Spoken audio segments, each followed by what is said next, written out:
Semper Fi, do or die, when I kill, all I feel is recoil. I learned that little sonnet 30 years ago in Marine Corps boot camp. What twist of values moves a society from protecting and teaching children the golden rule and then systematically exposes them to repeated scenes of violence? The dangling carrot wiggled by military recruiters to our high school children is life as a super warrior patriot and a GI Bill that actually takes in more money than it pays out to veterans. It's the only profitable government program in existence. I come from a military family. My oldest sons have served in this nation's military. Sean was in the Coast Guard here in Washington State. He got out just in time to avoid guarding the coast of the Middle East, where many U.S. Coast Guard personnel are now serving. Jason, my eldest, is actually now in training for the presidency of the United States of America. That's right, folks, he's AWOL.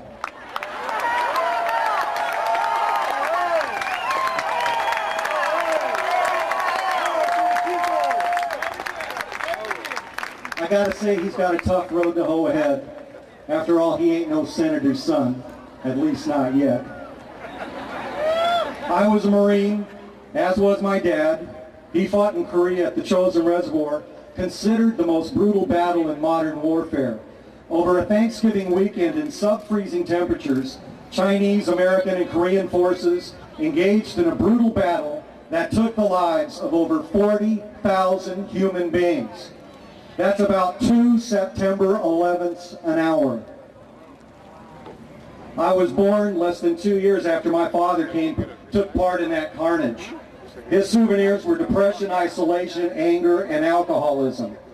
My earliest childhood memory is that of my father beating my mother, breaking her nose. There were many scenes like that brought the police to our home frequently. How many other families of combat veterans live in flashback firefights in their living rooms? Returnees need compassionate monitoring. Families need to be protected from the nightmares.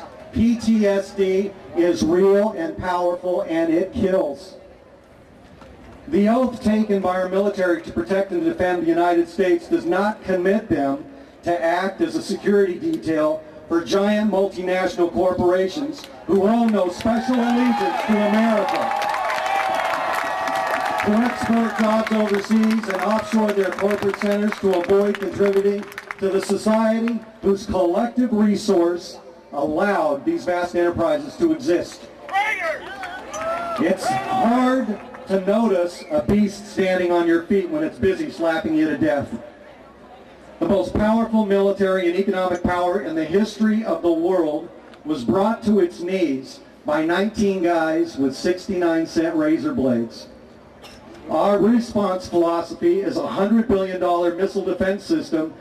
This makes sense to weapons producers, ka-ching, ka-ching, but not for families struggling to keep up with health care costs. A famous Chinese proverb says, it's better to light a candle than to curse the darkness 10,000 times. Here's what I see as a better way to go. Let's take $200 billion a year, half of what goes to the Department of Defense, and direct that public resource to meeting human needs by putting a clean, renewable energy policy in place that will put millions of Americans back to work in good-paying family wage jobs that cannot be exported overseas. The end of all is approaching. The economic and environmental catastrophe fast approaching can be derailed with fuel cell, solar, wind turbine, tidal, and other clean energy initiatives.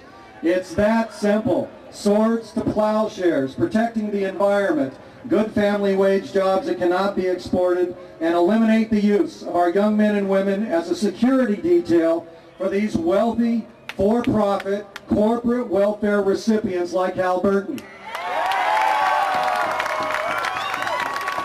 Easier said than done, but doable it is.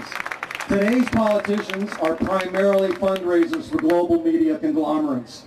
Clean money, clean elections are key to returning the future to we the people. Today we cast the tide that ripples tomorrow. We must choose hope and lead by example as peacemakers and problem solvers through diplomacy, and join the International Criminal Court. Endorse and strengthen the Kyoto Protocol. Eliminate radioactive weapons. Sign the small arms and landmine ban treaties. And we must return to nuclear arms reduction agreements with the abolition of these evil devices as our resolute determination. Nothing is more important than teaching children the limitless potential within their own lives and the interconnectedness of life and the environment. A new fusion of reality and wisdom will give rise to a birth of freedom of the human spirit, endowed with the ability to transform even the most difficult circumstances, giving rise to value and rich meaning. A century of hope and peace is within our reach. We must grasp it. Thank you.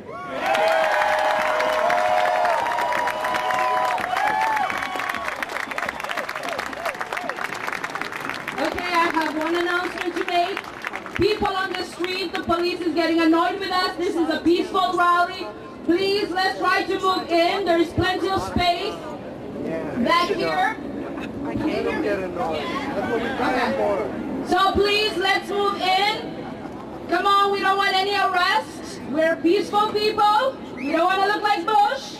Come on. We need everybody that's on my right side to move that way, towards the water. Because we got people in the street and we need to bring them on in. We got plenty of room in the back. So if people are standing behind me, don't. Go in front of me. Everybody on the street over here, you need to move in. Thank you. Our next speaker is a fabulous Palestinian, a doctor who's been an activist all her life. Girl power, come on. Come on. More love for the Palestinian. Come on, let me hear it. With great honor, I present Nadia.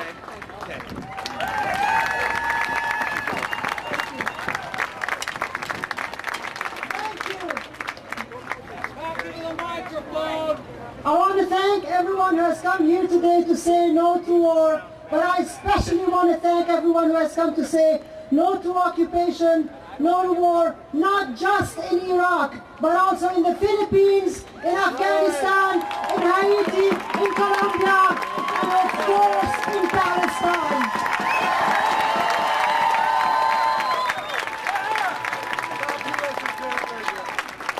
I come to you today as an Iraqi-born Palestinian who understands well the obvious parallels between the Iraqi and the Palestinian struggles for self-determination and for an end to occupation.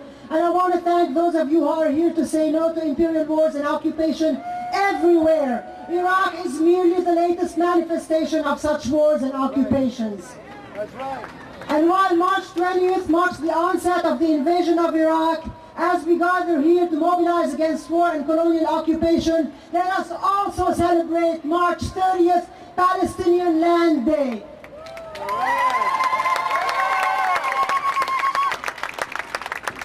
Palestinians try to celebrate Palestinian Land Day as they lose more and more land each and every day.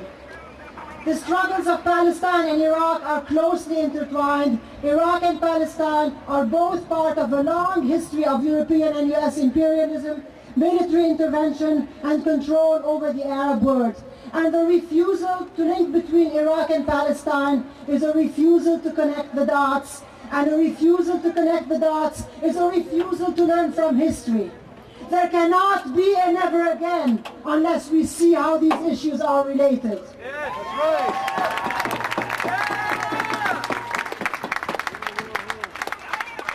Let anyone who doubts that the Iraq war and the Zionist agenda are related ponder this. Within days of the US forces entering Baghdad, there was talk of opening up an Israeli embassy in Iraq. And Halliburton has awarded an Israeli company, Sonal, a contract estimated at $70 to $80 million for Israel to supply the US troops in Iraq with oil. Israel has no oil. Israel imports its oil from the former Soviet states or from Mexico or from whoever is willing to sell oil to Israel, and then Israel imports it supplies the US troops in Iraq. That used to be Kuwait, now it's Israel. What that allows for is the creation, the opening of a pipeline from Haifa, an Israeli port, into Baghdad. This pipeline was first opened in 1930 to supply oil from Iraq into Palestine. It was closed in 1948 with the creation of Israel. Now this pipeline is being opened so that Israel can supply the US troops in Iraq with oil. And we all know the US troops are eventually going to leave next year, in 10 years, in 30 years, whenever. But when the US troops leave, the pipeline will not be closed off. That pipeline will be flowing, the oil will be flowing from Iraq into Israel. So we cannot dissociate between the Iraq and the Palestinian struggles. They are related. We must connect the dots. We in the anti-war movement.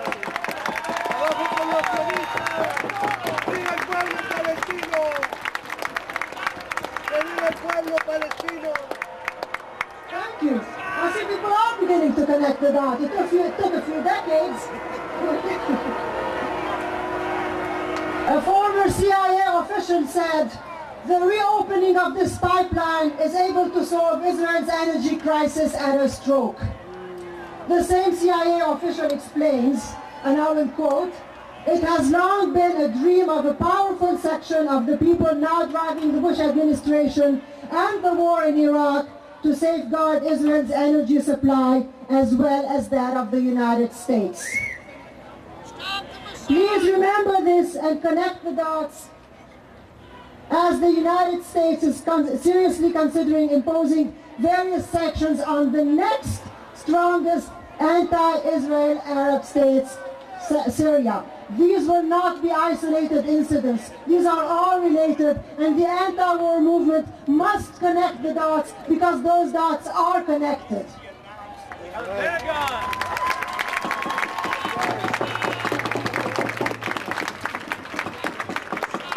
We cannot dissociate between the invasion of Iraq and the Zionist agenda. We cannot dissociate between sanctions on Syria, which the Bush administration is now considering, and the Zionist agenda, an agenda that has turned the Palestinians into a refugee people with no prospects of a viable state, an agenda that calls for the final solution, the ethnic cleansing of a people by a nation that has violated more UN resolutions than Iraq ever has, and for much longer.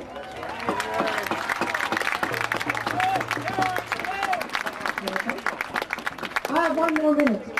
As Arabs and Arab Americans, we do not accept the delinking of the struggle of the Palestinian people from the anti-war movement. We regard the struggle in Palestine to be central to any peace and justice mobilization. The anti-war movement must develop a comprehensive and regional approach to peace and justice struggles by learning from past and recent history. Only then can we make sure there will never again be an occupation that disguises itself as liberation, and there will never again be ethnic cleansing that seeks to pass for national defense.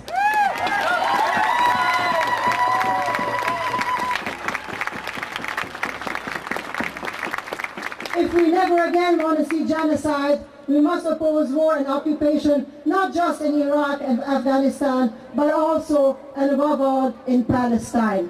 Only by connecting the dots, which the US and Zionist hegemony seek to blur, can we truly stand up proud and say, never again.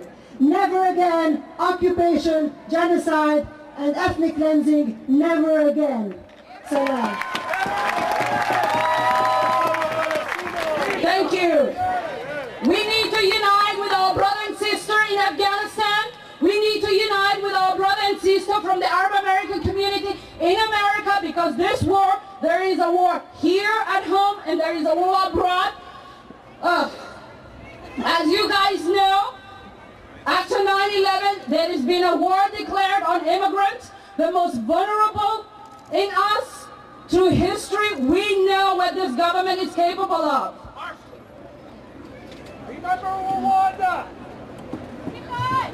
Okay, I'm getting nervous here. After 9/11, this government had tried to deport 2,700 men and women back to their dead in Somalia, a country that hasn't had a functioning government for a decade.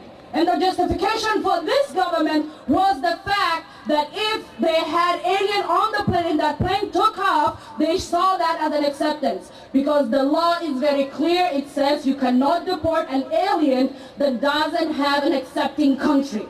So this government, this administration, is head set on in deceiving us and murdering our brothers and sisters, telling us that that's how we're going to be safe.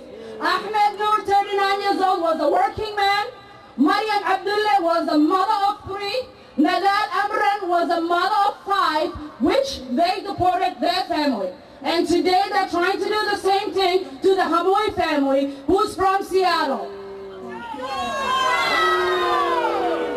So with a great honor, we're here to introduce Ahmed Amran from the Arab American Coalition that is going to talk about the effects that Arab Americans have suffered here.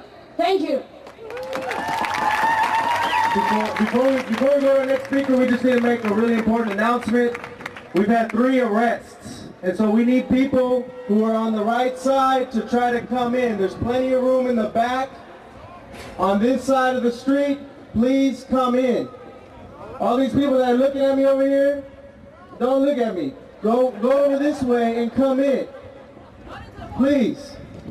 You with the B sign, I want you to direct everybody to come in this way. Please.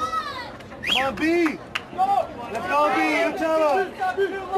Come on. We don't want anybody else to get arrested, please. So please come in. We want 2 lanes on that street. Yeah, hello. It's a beautiful day out here in Seattle in the Puget Sound, and we all gathered to voice our opposition to a war that never needed to happen.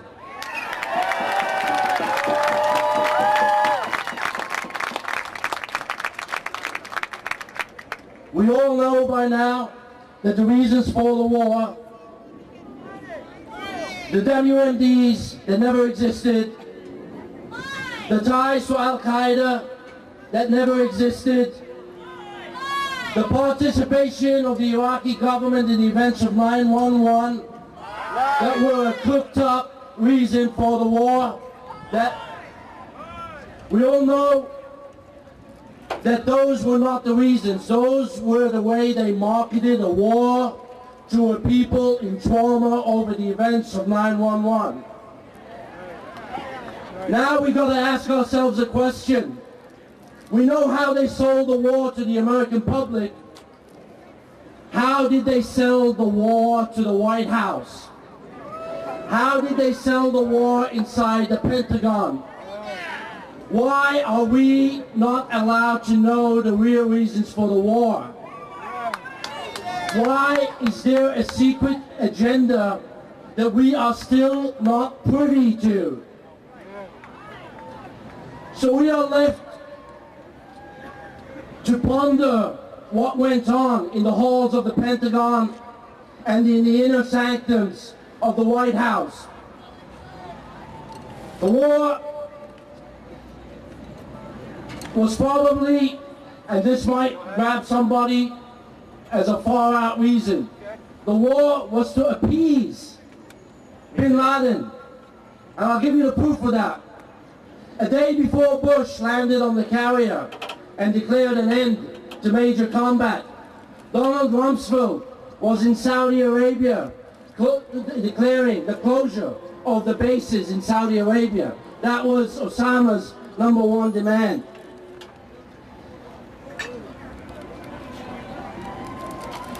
A couple of weeks later, the base closed, which means that they had their bags packed and ready to go.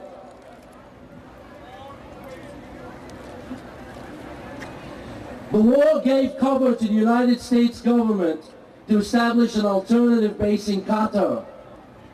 The new base in Qatar is built on 1/3 of the land area of that little country. So there was the oil, there was the replacement of the bases, and there was an agenda to cover up for Sharon. Because after 9/11, any fool knew that the reasons for that assault on our shores was American foreign policy. It was the policy, stupid. But instead of going back and reflecting on 20 years of errors in the Middle East, they decided that they would entrench themselves in the Middle East even further. What we have here now is a recipe for further disasters. We must demand from our government to reveal to us the secret agenda for this war. We must ask the 55% of the American public that still supports the war to give us the reasons why they support the war. The reasons we came up with all turned out to be valid.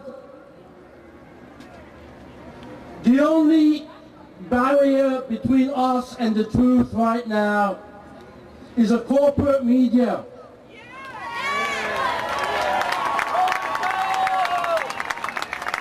It is not a corporate media that is just used by the state. It is a corporate media so powerful that it uses the state.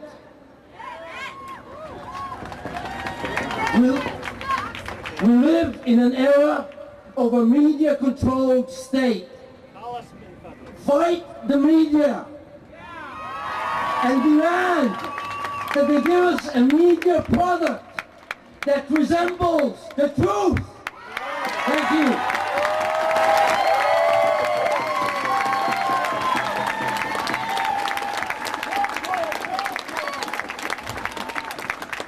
You're beautiful. And I'll soon tell you why I think so. We're in a struggle that will go on for many, many years. And it will not cease with the elections in the fall. Because we stand at a crossroads in history, which, if not countered, will go down as the dark ages of this century.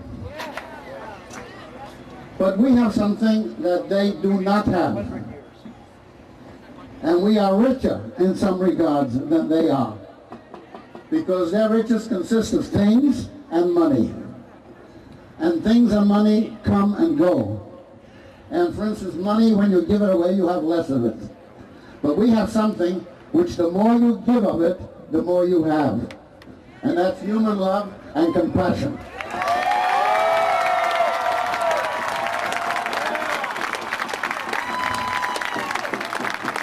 I will not stand up here and chant, although it's very lovely to hear, that the people united will never be defeated. People united have been defeated. They have been. The thing I can say with certainty is that regardless of the outcome in the days ahead, what we have here is a human experience which can never be extinguished. Now, I have been an activist for close to 80 years. And because of that, I feel I'm probably one of the richest people I've ever met, and probably richer than anybody in this audience, because I have found social activism the most rewarding of human experiences. Now, in the fight for peace and justice, some people do more and some people do less. And whatever you do is of value. There are people who are social activists for a day, and some who are social activists for a week, and some who are social activists for a year.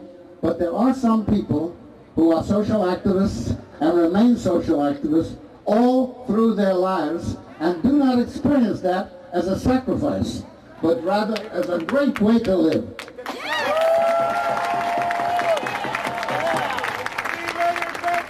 So it is a great pleasure for me, as a matter of fact it's an honor, to introduce a man who I consider a star in the firmament of the struggle for peace and justice, a man who again and again has demonstrated his devotion to the cause which we celebrate here today.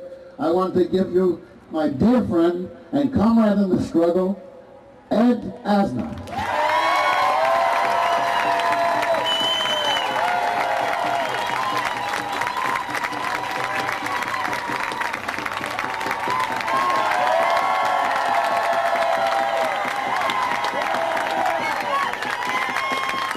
Thank you. Thank you very much. I'd like to begin by saying I am sorry that people have been arrested today, because I would like us to broadcast nothing but an image of peace. The time to be arrested for peace has not yet come, but it may soon. So save your arrests for the near future.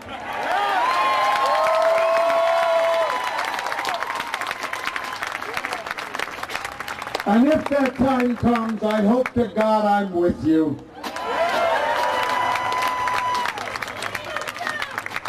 Good afternoon, Seattle.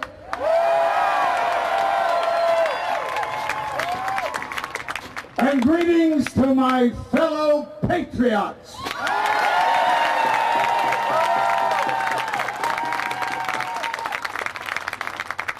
I've come to you today mad as hell. And I've joined you to raise my voice against the stupid, bumbling planning for this craven war,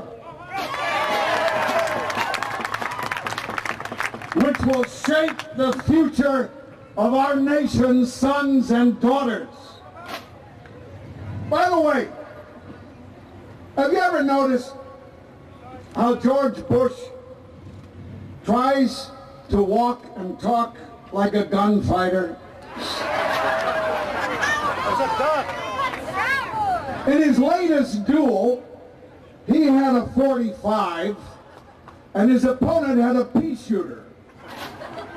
If things keep going the way they are, our body count in Iraq could start competing with the death toll from 9/11. Thank you, George. Our men and women in the military, trained and trusting, have not been warned or prepared, did not suspect they would be such vulnerable targets. Our youth, many who come from low-income backgrounds, who often enter the military to advance their education and standard of living. These modern-day warriors, coming from the most prosperous of land, have not been issued the proper protection while serving their country.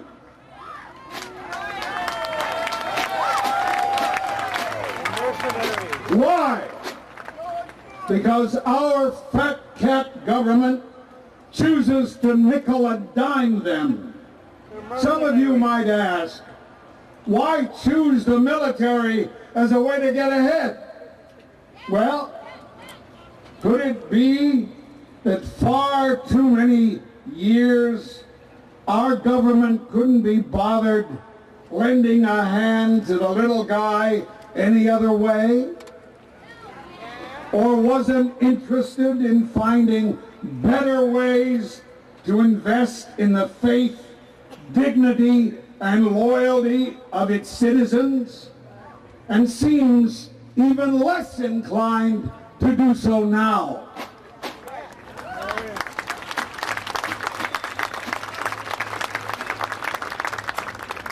We have permitted such overbearing greed in our midst, or even worse, looked the other way when cupidity invaded our culture.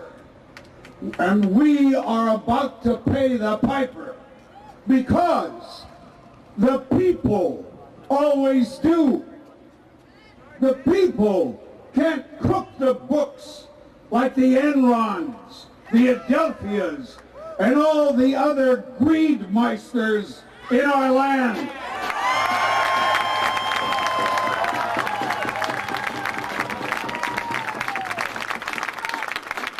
Soon, we will witness a generation of cripples, an army of destroyed innocents, our country's lifeblood spent for what?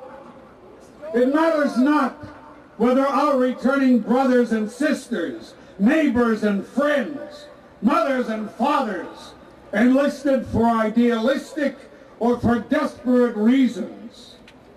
Our future, our youth, throughout history, have left their homes well-intentioned, patriotic, only to sacrifice their spirit and, yes, their bodies, entire lives squandered to better grease the filthy war machine. What about the Iraqi people?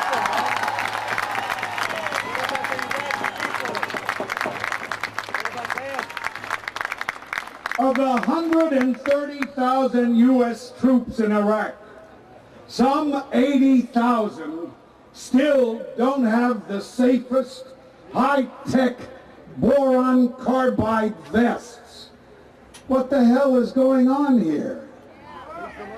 The Republican-controlled House Budget Committee voted to cut $25 billion in veterans' benefits over the next 10 years. Bring him home! Bring him home! What the hell is going on here? Some soldiers did not receive pay for up to 6 months after mobilization. They should go AWOL. What the hell is going on here? Leave the army! This administration is asking for extraordinary, supreme sacrifices from our country's troops, while ignoring basic necessities such as pay and health care. Why? Why are they asking our soldiers to make so many sacrifices? For oil. They must think we're as stupid as they are. As much as this administration presumes we have been lulled into believing that America can go to war without giving up anything, we are here today to protest, to demonstrate that we are not lulled, not fooled.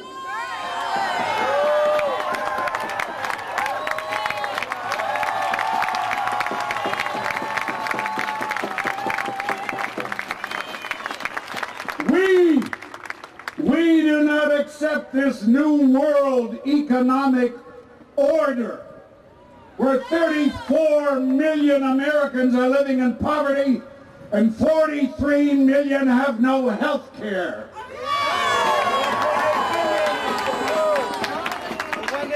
Where 2 million manufacturing jobs have been either lost or outsourced. Bush.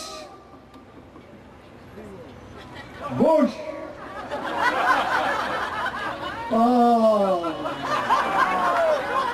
Bush has said that American workers will need new skills to get the new jobs in the 21st century.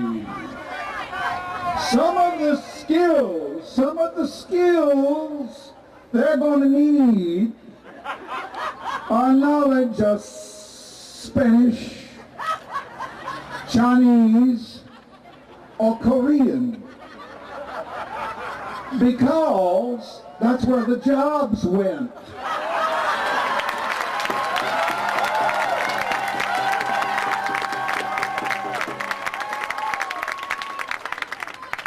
And who better than Bush can make make that happen or serve as living proof when you take a job without training.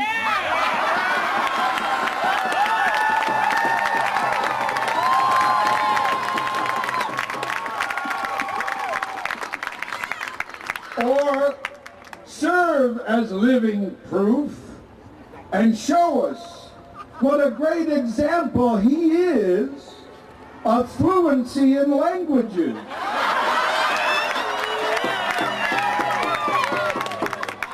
Particularly English.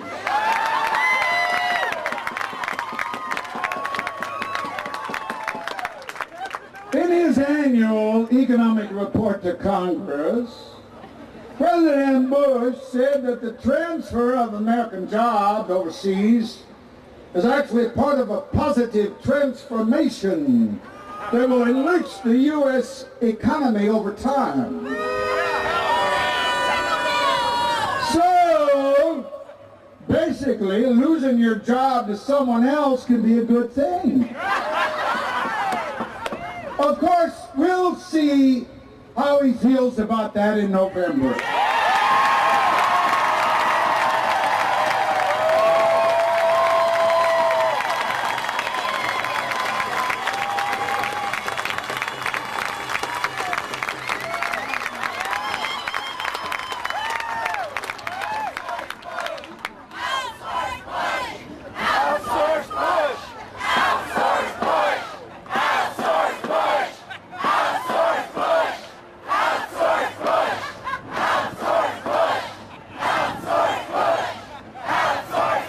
I won't be long.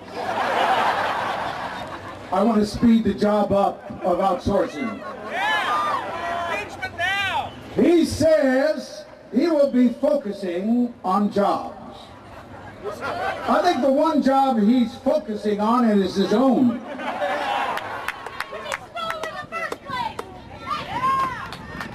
The White House is now backtracking from its prediction that 2.6 million new jobs will be created in the U.S. this year. I would say that they were roughly off by 2.5 million jobs. Our national debt has swollen to more than $7 trillion. Almost $24,000 for every man, woman, and child in America, and you're not excluded. For the first time in history, all 50 states of the Union simultaneously struggle against bankruptcy. Never mind that George Bush claims the all-time record for most corporate campaign donations. He has removed more checks and balances and has the least amount of congressional oversight than any presidential administration in U.S. history.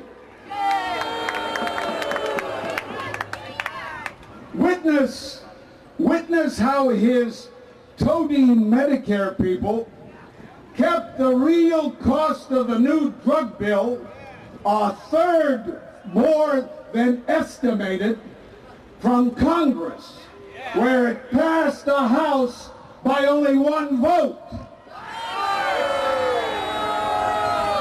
Yet another example of what Big Brother is doing to us. And not satisfied with his campaign to ruin our future, in his spare time, when he's not chopping brush in Crawford, he has become the first United States president in history to have a majority of the people in Europe, 71%, view his presidency as the biggest threat to world peace and security.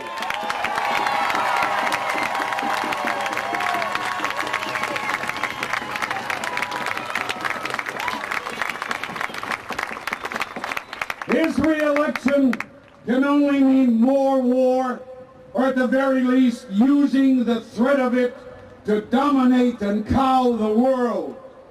Terrorism has served George Bush so well, spending at least $400 billion, the military-industrial complex, to fight box cutters and manure, while making our people fearful and abridge our civil liberties. My darlings, my darlings, my darlings, I'm so proud to be here in Seattle today.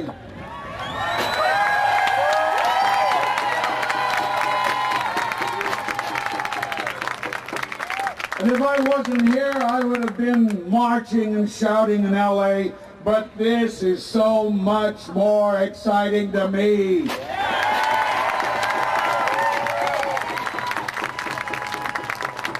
You have heard that you've got quite the reputation as troublemakers.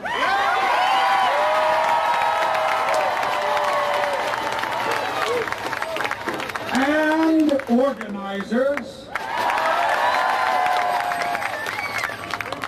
Just the very sort of rabble-rousers we need right now. More than ever. And I thank you, for you give this old soul and that old soul great hope and vitality. Many months ago, my comrade Abe Osheroff tempted me, challenged me to join you here today in Seattle. It's safe to say a finer gathering of patriots from sea to shining sea could not be found.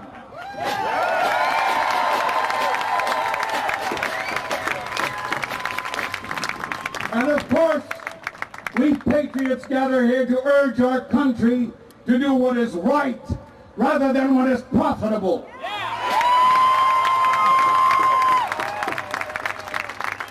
Let us have peace for humanity's sake.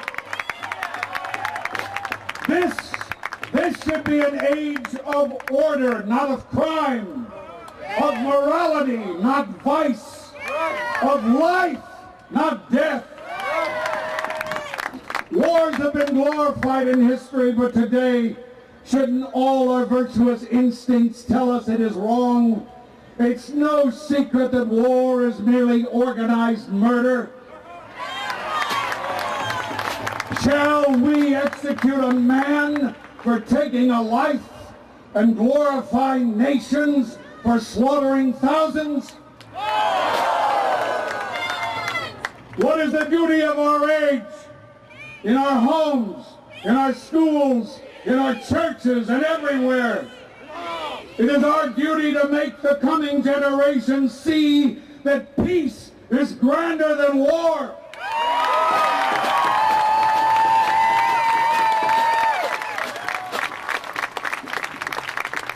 That to live for a great purpose is nobler than to die.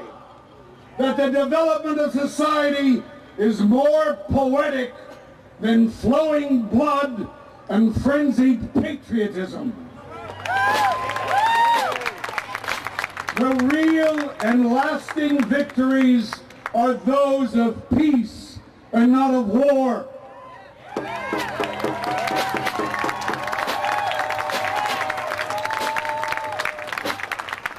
Either war is obsolete or men are. When the power of love overcomes the love of power, the world will know peace. Bring our troops home now.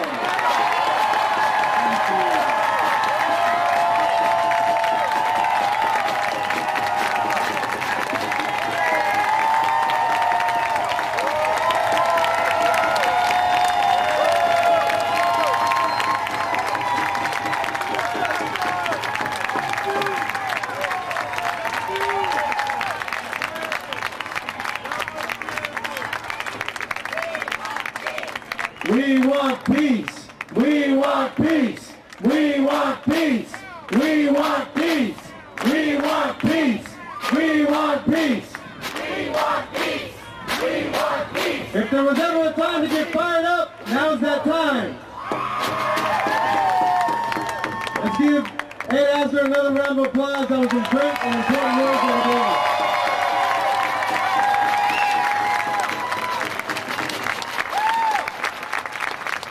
Next up, we got a couple of people who are also fired up about this war. It's a spoken word group from South Seattle known as the Prophetics. Please help me welcome LaPearl Nelson and Javon Eason. Hello, mic check. Check. We just like to thank everybody for coming out and everybody who put this on so we could have a way to get our voice out, because this is what it's all about. And we'd like to thank you guys for being the anti-warriors that you are. Thank you. Give yourself a round of applause for that. We'll do something real quick. We want everybody to enjoy it. It's about television, and we're all kind of programmed by TV, so we need to turn it off. For real, we need to turn it off.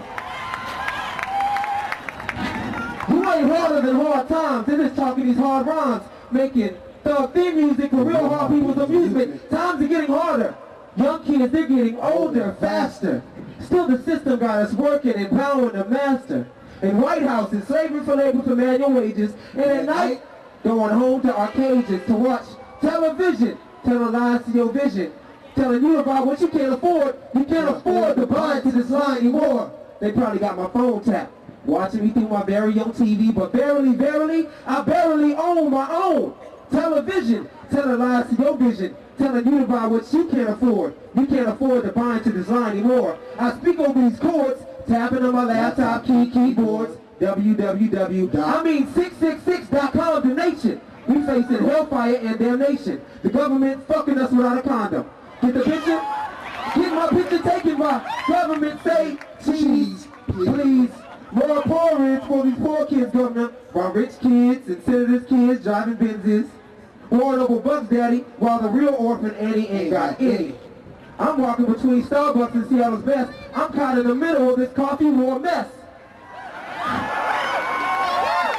I am consumed by being a consumer. I assume that's why homeless people beg for change. Revolutionaries fight for change. And new philosophies cause you and I to rearrange our mind frames. I don't watch no MTV. Nope. I don't want no MTV. I don't watch Rap City. Most of the cast is rap. T. I pick up my controller and turn off the TV. TV and radio, it's all like a fear mechanism. They're trying to create fear. They're trying to make you feel fear so you can buy, so you can get more. And it's not the way. Turn it off. Man, it's good to see so many people here. So what we're going to do we're going to bring it back to hip-hop. Because I see some young people. It's good to see everybody in the audience, but it's also good to see young people in the audience. Because we're down for the cause as well. Definitely. And how we're going to do this is bring back the beatbox and just say that we're programmed, because everybody's programmed, so we have to turn off the TV program. You guys hear that beatbox?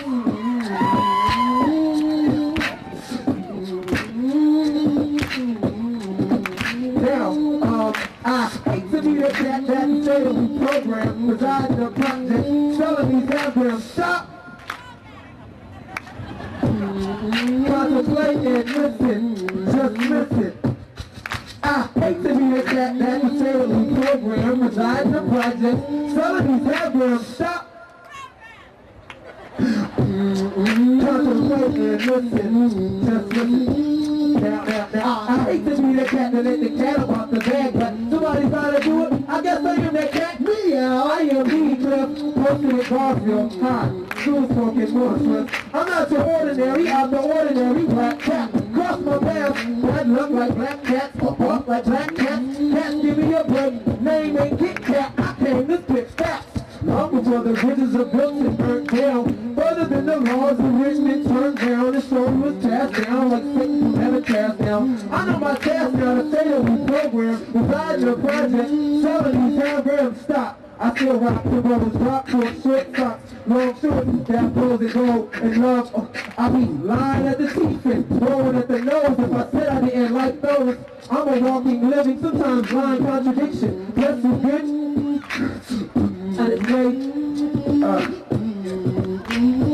To the hook. Like Park, I get around, I tell them to keep their head up. It's all a setup. Sit down, shut up, get up, stand up, throw your hands up. Somebody throw their hands up. Now I hate to be the cat that the certain program resides in a project, selling these handguns. Stop, so clap. Oh. No more individuality, we all close with cell phones and two-way. Constantly we looking for a new way to fit in. We need to get in touch with our souls and recognize you can't fit a square piece in a circle hole. Lo and behold, flow laced with pain. We're still in slavery, it's just not as blatant as chains. Cause now we need things like gold rings and gold chains and new shoes. And lacing the insides of special food. We can't do what we do just to fit in, cause they'll be shoving us in the back of the van so fast that we can't fit it. It's a mind state that got us not doing so good. They want us to live on welfare than they teach us to fish in the hood. I mean, they say it takes a village to raise one child, but yo, what are you doing? They whole villages round. And yo, used to get caught at work by my master. Now to fit in the hood, it's a password. If your gun's jammed, why keep pulling the trigger? Cause nowadays we just wannabes. We wannabes, and I hate to be the cat that to say that we program, reside in the project, selling these half-grams. Stop, contemplate, and listen. Just listen. Thank you. I thought, we're gonna keep it short. We're gonna end pretty soon. But I thought of an idea, and it was just an idea, but maybe you guys can take it home with you and just keep it. I'm not trying to overthrow the government. I'm trying to overgrow the government. So y'all can take it home. I'm not trying to overthrow the government. I'm trying to overgrow the government. So we need to overgrow. And let me end by saying this. A movement to move men, women alike. Whether you black, yellow, red, or white, wrong is wrong and right is right. Let's unite like Voltron. Because one arm ain't going to be able to weather the storm. Politicians looking more and more like Decepticons, talking about weapons of mass destruction. Nuclear bombs. The stuff that made Godzilla, but my God, really, God faith. Thank you guys.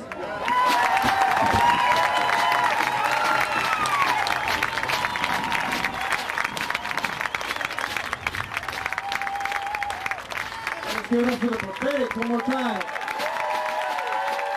These guys are going to be performing down at the Phoenix Underground every first and third Sunday open mic. Coalition forces on the northern front. Paratroopers took over an airfield in northern Iraq, and the military will begin bringing in troops and supplies. Meantime, that sandstorm is cleared, and explosions are once again being heard in Baghdad as allied